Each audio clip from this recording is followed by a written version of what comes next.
This episode is brought to you by Woodside Energy, a proud major sponsor of the Fremantle Football Club, supporting local footy from grassroots to greatness. Okay, so we'll start off with Glenn. Fair dinkum. How on earth is Amadi's bump given the same number of weeks as Curtis's tackle? What pictures of whom does Michael Christian have to still be in that role for so long? Absolute disgrace. Thoughts? Well, are you saying that Curtis tackle was overs? Yeah, I think we all agree that Curtis tackle's overs. Is that the howler of the year? I think it's the howler of the year. Curtis. The Curtis one. Well, yes, and I still think he's kicked 18 goals, I think. So I still think he's in the hunt for like actual accolades at the end of the year. Not much damage has been done. A lot of people threw him up when I asked for the player who made the biggest leap. Yeah. It was a strong suggestion. All right, Liam. Hey, lads, quick one for Rhino. Expecting a big old week of peppering JL and anyone else at Freo that'll listen about the ogre. Darcy cannot come back into the side. He's $1 million a year problem, $700,000, and he's got to just become the best paid player in the waffle for the remainder of the season. It is going to be the defining question of the remainder of Fremantle's year. How they handle Darcy Jackson. If Darcy comes back, does that ruin Jackson? Do they start losing games? What does that mean for Longmuir? All of these things are connected now. They're all connected. I'm fascinated as to how this is going to play out. If I had to bet my life on it... Take me to October.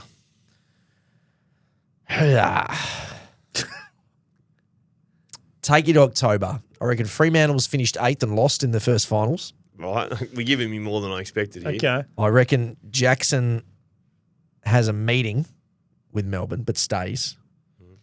And I reckon there's a lot of conversation about Sean Darcy and other teams. And I reckon next year... So take me to October 31st then. Yeah. If I had to bet my life on one of them being there next year, my life is hard. I think... Who's your least favourite child? I think they'll keep Jackson over Darcy, put it that way. Yeah. If it comes to that. That's obvious. Yeah, if it comes to that. So there we are. Jacob, Rhino's mate Kev might be a bit quiet this week. And he's got a picture of season done, as in Essendon, but season done. Season done, yes. I like that. That's nice. not bad. Thank you, Jacob. I must admit, there's certain teams certainly lose their phone from week to week. They do, don't they? Yeah, this is Jacob from Mandurah. Voice message. Just wondering why champion data seem to crave ruckman so much. I saw that Vicentini scored a 90 on the weekend. They literally just tap the ball and then follow up and tackle. And then it's 38 ranking points. But they're f***ing useless. Bring this to me. Yeah. Go on. This is the greatest imbalance of points in the world. Max Gawn and Tristan Sherry, a good ruckman. Yep. Daylight. I probably missed one or two in there. But the way at the end of the game, they got champion data, 137 points. You're like, what? Yep. Unsighted. Yep. Overrated. But even a good Gawn game, he gets 160. And it's if you're a good key forward or a good midfielder, you're not getting that. No. 19 the goals. numbers are astronomical. He's Maybe you right. should get half a point for taps instead of a full point. They got to change the Yes, system. not even half a point, mate. You listen, put your arm up, and from the boundary line, they start in the middle and hit it at their hip. Yeah. Your mate Marlon he's Fremantle guy. The one you spoke about. Milan Murdoch. He could do ruck from boundary stoppages. All right, Zach. G'day, Fubu, Stussy, and Von Zipper. Which one's which? Which one? Who's Go Fubu? again. I feel like you're Fubu. Nah, you'd be. I'd be Fubu. Fubu. He'd be You're Fubu. I could see him in the trackies. You got to be Von Zipper then. No, I'd be Stussy, I reckon. Well, I'm Von Zipper. Yeah, you are. You'd be Von Zipper for sure. Does it get a glittery hat? No, I think That's Von Dutch. Is it? No, I think Von Zipper's a skate Von brand or something. Isn't Von Dutch a bit...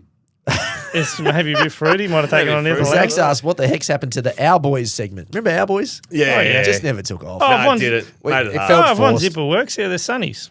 There you go. Yeah. Big wraparounds. It felt quite forced. It did. But we still do it. We just claim them on the run. Of course, we claim him on the run, and Nick is spending half the podcast rattling off random names now. Correct. So you can't do it all. Correct. Chris, hey man, I haven't been able to get through the Gettable pod, so I thought I would throw this your way. Hold on, turn the page over. I think we are entering into a new era of exciting tall forwards, and the two standards at the moment are Sam Darcy and Riley Thilthorpe. How do you guys compare their best traits, and who are you taking? P.S. Do you have contacts for the Gettable guys for future reference? Contact. Does he want us to give him this? You want us to pass it on? Who is gettable?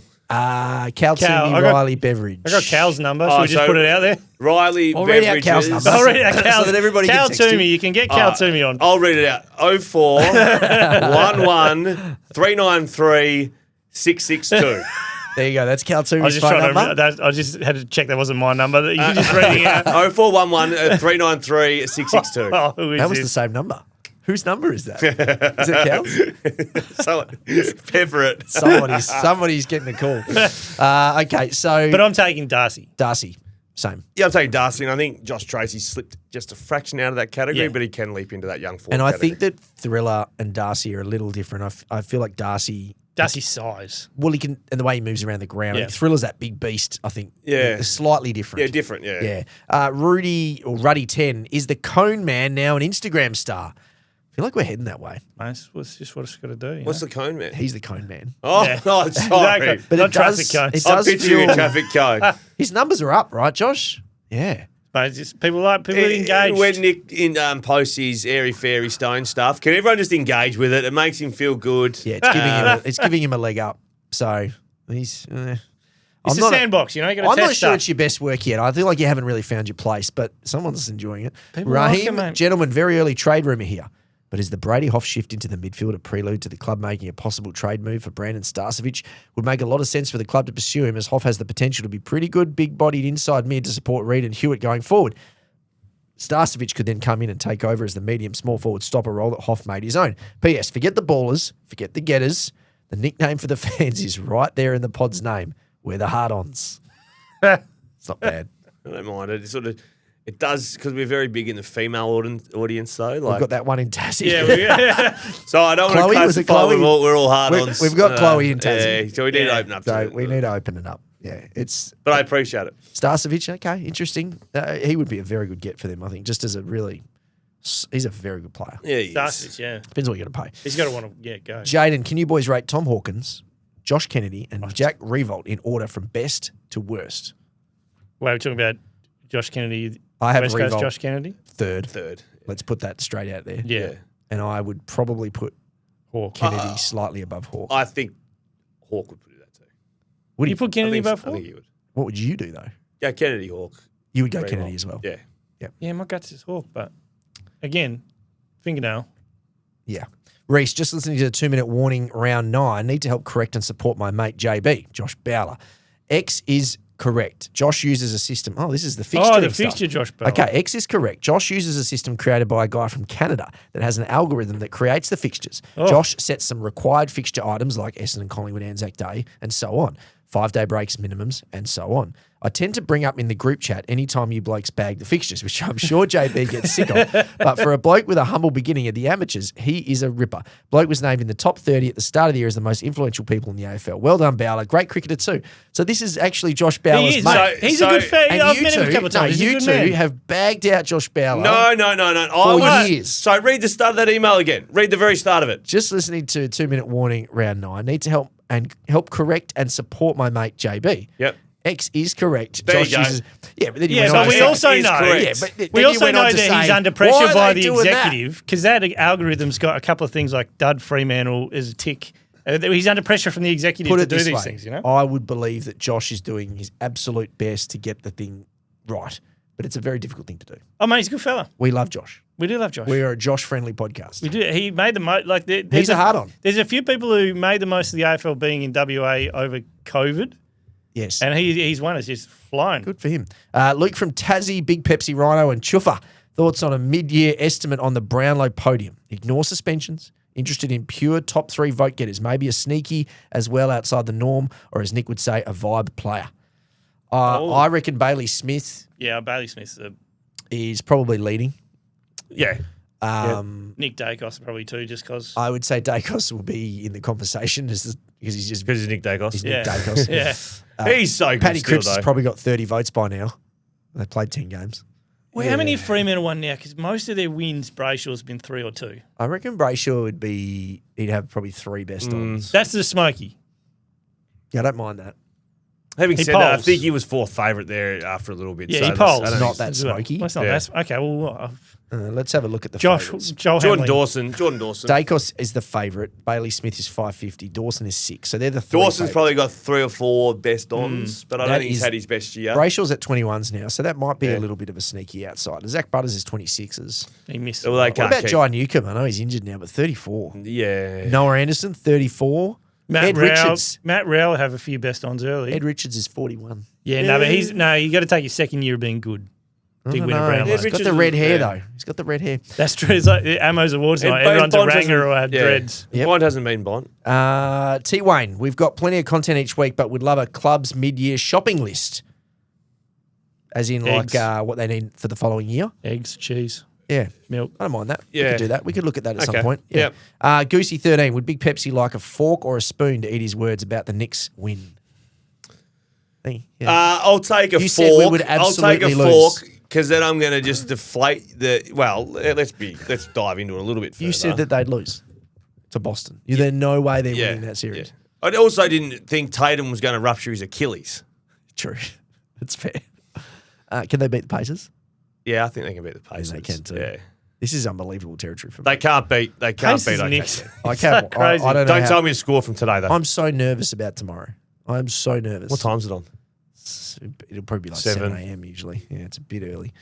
James, g'day legends. Honorary member of the Hardball Getters. Tell your mates club here. Hey. With Sir Doug Nichols round in full swing, who are your top 5 Indigenous players in the comp at the moment?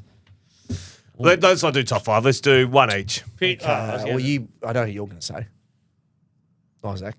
Isaac Rankin. I was just starting to rattle them off, but yeah, Isaac. I think maybe it's Shea. I've been turned 360 here, Cozzy Pickett. Oh, you're on? Yeah. Yeah. No, I've been on now. Wow, I've been on now for a while. Oh. But last year I was. Yeah, you You were off. are way off. Yeah, no, you I'm couldn't on. have been more off. Okay, this is Robert.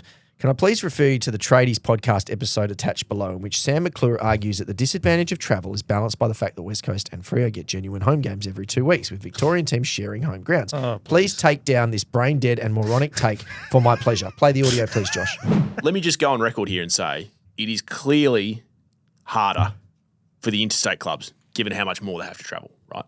Can we just stop pretending, though, like it's in some way manifestly unjust in a competition where there's basically only 2 grounds in Melbourne? Collingwood have to play a lot of home games against teams that also share the MCG as their home ground. Hawthorn, Richmond, Melbourne. Carlton. What you're saying is There's that's no for home advantage. ground advantage. Then Fremantle playing St Kilda Optus. So you're saying Collingwood are hard done by? So home ground advantage isn't just about fans in the seats. It's about the travel toll. It's about your own bed. It's about injury management. It's about family. losing a day of travel. It's about spending time with your family. Well, here we go. Here's There are- someone who there are has a million played things. for a Melbourne side and a Perth side. And he's still Which one was Victorian. He's still Victorian. We've done this before, and he But- still but sits which- on the No, big I side. don't. No, I don't. That's Wait, factually incorrect. what about State of Origin next year when it comes back? I Who will you just go- say, I will say that some of the dads don't mind getting on the road. Of course.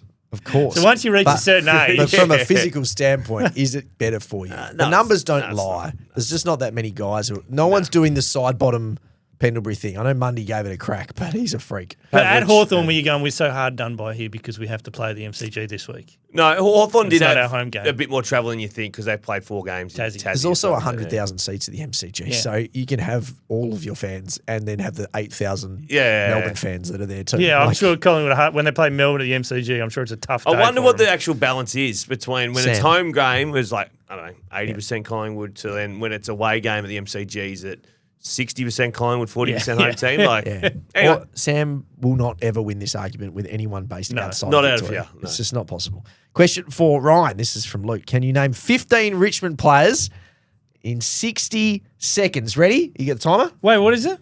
I need 15 Richmond players in 60 seconds. That's For not you? long. Oh, you've got a timer? Ready? Yeah. Josh has got time. Ready? Go. Go. Toby Nankervis, Sam Lawler, Dion Prestia, Noah Bolter, Tom Lynch, Kane McAuliffe, Tyler Sonsi, what's the little kid? Seth Campbell, Jaden Short, Nick Vlosten. Oh shit! I wanted to say Harder than Rioli. you He's think. gone. 60 seconds, mate. All right. There's another Rioli. Yeah, Morris Rioli Jr. Thank you very much. Samson Ryan. How many am I at? 12. Let's go to There's a midfielder I 30 like with seconds shaved left. head. midfield like with shaved head. Midfield like with shaved head. Camden McIntosh. We like Camden McIntosh. Not quite that shaved head. Okay, let's go into the Number 5. Oh yes, not Seb Ross. Seb Ross Jackson counts, Ross. doesn't Jackson Ross. Oh, no. And Nick, stop saying names. What does a Have I got one more to go? kangaroo do? What does a kangaroo do? Jacob Hopper. Is that 15? 10 Tim seconds. Taranto. Tim Taranto. That's 15. That's 16. That's 16 now. Jeez, Great job. that was good. You could take a leaf out of that. Mate, I had to prompt you. I gave you one. Yeah, but he gave 16, so it didn't matter in the end. Oh, that's me. I I should put got a to timer on. 16. Shit, I was sweating. I tell you, it's harder. You're on the spot. Mate, This is like the. I'm going to give you 60 seconds is this like- week. You'll get to 6. Yeah. What's Okay. the Channel 7 reality show? Okay. I can compare it Anonymous. Please keep me anonymous. I don't want the AFL finding out who I am, and suddenly I go missing harder than Alistair Lynch in the 2004 Grand Final. to. Is this Josh Bowler who's going to reveal all? In answer to the talk last week, I have a friend who was an umpire, and I can confirm they did get paid to stay up in Darwin for the week between rounds 9 and 10. Everything got paid for, including accommodation, food, transport, etc., plus extra payment for every night they were away. Oh, per diems. You were dropping bombs last I week. know nothing. Apparently, per you know diems. something. Pastor Mark, watching footy shows, it occurred to me, as the war goes on, is Xavier Ellis the Timu Campbell Brown? Oh, God bless. The war rages on. That'd be the other way around. Roscoe. What's Campbell on? Reading in the West on the 14th of the 5th.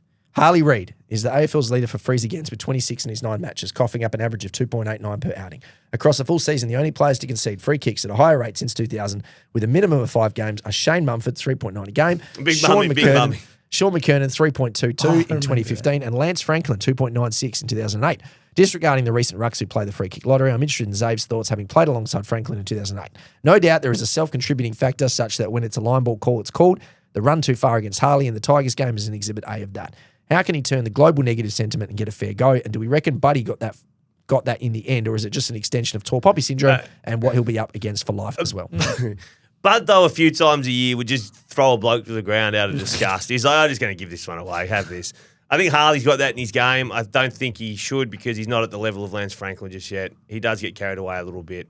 Hopefully it dies down because he'll probably end up finding the footy more. So he won't be giving away those free kicks. But yeah. This one's from Fridge, and I've got to unpack this. So he says, I know why the Dockers won on the weekend. This account, which is, you have to beat this fucking yobbo on Instagram, is followed by, and he points to, in the follower is Justin Longmuir. Now let's play the audio. You don't want to attack the ball, right? A use the ball is f***ing terrible. Your inability to get back quickly, you stand and f***ing spectate way too much. You don't want to get involved. You can f***ing still win this if you want to.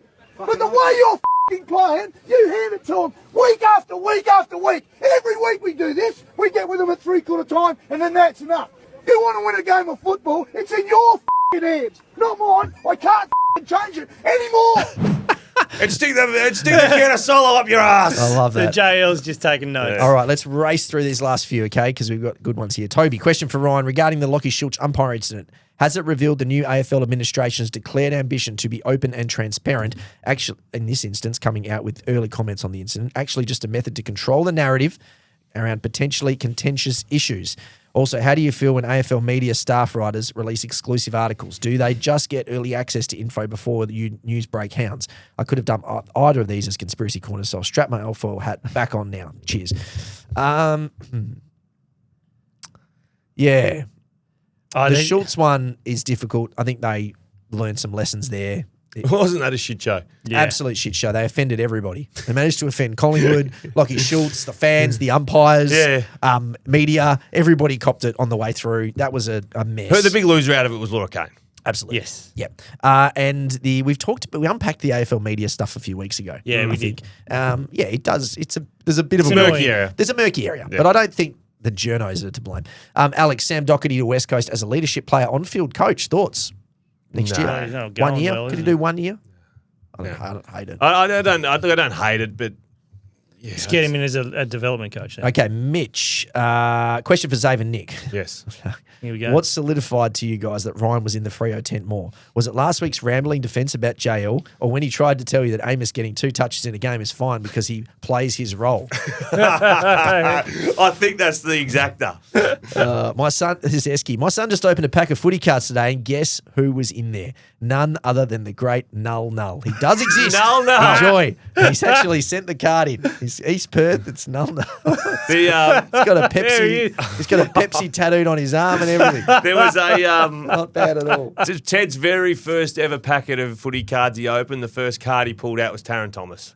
Is that Oh, right? jeez. Put that one in the bin. Oh, no, we've run out of time. I'm just going to race through these. Okay. Nice and quick. Okay, Daniel, forwards don't seem to lean anymore. No, that's going to be too hard to read. Scott, does 14-9 win-loss ratio get you into finals? If yes, who do West Coast beat in the grand final? Yeah, no, I'm still saying mathematically possible. Okay, let's go. Jesus, we've got a lot of conspiracies. This is Josh, not producer Josh. I've been paying attention to the teams that Bob Marley Jr. has each week. I feel like I've noticed a pattern. If Nick hasn't prepared anything or was too busy watching Harold and Kumar to catch the footy, he will open the 2 minutes with an open-ended question, which invariably leads to Ryan and Zay filling in the 2 minutes, answering and doing correct. Is this you, Josh? We've noticed that too. Oh, yeah, no, don't worry. As soon as you open the question up, we've cut you out. Like, Nick hasn't seen this team play for a month. What's going on at Brisbane? How do we feel like they're going? I don't know. How do we feel like they're going? No Liam, comment. okay. Well, so if I do this scenario and then just leaves it. This is Liam. Hi, gents. Here is what is going on with the Luke Jackson story. It was first raised by Mitch Cleary months ago, and he was correct. Jackson does indeed want to leave. The West Australian media circle was so filthy that another Victorian journalist got a story on a local club again that they went full recovery mode to deny it. Presses, quotes, manager statements, the whole lot. The WA media then recently caught wind that the story is true and that he was going to leave. They remembered the last time a story was broken by a certain WA journalist about a certain high-profile, maybe Brownlow medalist from Brisbane returning to Fremantle. Oh. This story spooked the player, causing him to stay, and made whoever this journalist was and all of WA media seem like utter fools for ruining a huge trade opportunity. Who was it? The latest WA news stories are a desperate attempt at keeping Jackson by hoping the new reports will spook him into staying. It worked once, maybe it will work again. And maybe the Kit Kats aren't as tasty when the tent that pays for them is going so well. Off, Liam. One more conspiracy. One more. Raymond. Jeez, a lot of We conspiracies. got out excited there for a second. Long-time listeners of Hardball Gets would know the conspiracy theory started from a scoring error back in the early stages of the 2024 season. The exact moment escapes me. One of the few times a proper theory has been spoken about rather than some bullshit theory about the Harley Reed contract for the 500th time. Yeah. This episode is mysteriously missing from the archives. Vanished without a trace. My theory is as follows. Honest and hardworking people are sending in conspiracy theories that are actually true, but Rhino deliberately shuts them down so the public is left in the dark and have no idea how big the iceberg really is. He's on the inside. Yeah. And we do have one more. This is from I'm dying for a piss. This is Harry. As Mark Lacroix says, let me set the scene here. Paul Curtis wasn't suspended and the Shinboners are on a 2-game winning streak, having just knocked off the ladder leading reigning premiers, which leads into a game against Richmond, which they likely win, leaving them 4-6 at round 10 and ready to pounce. But instead, the AFL suspended Paul Curtis for a football act. Why, you may ask? Well, I believe this was done out of fear. The AFL has been printing money off their shiny skibbity toilet hock ball, and they could not risk a North ball run taking the shine away from that. Therefore, they nerfed North by making sure they didn't have arguably their most important player for a month to ensure they could continue printing TikTok money from Hockball. Shut down North on purpose to keep the Hawthorn dream alive. Well, you'd be in on this. They do like Hawthorn going well. Yeah, you'd be in on this. They do Okay. like him going I love well. four conspiracies. North Melbourne Premiership isn't as valuable. No. This episode is brought to you by Woodside Energy, a proud major sponsor of the Fremantle Football Club, supporting local footy from grassroots to greatness.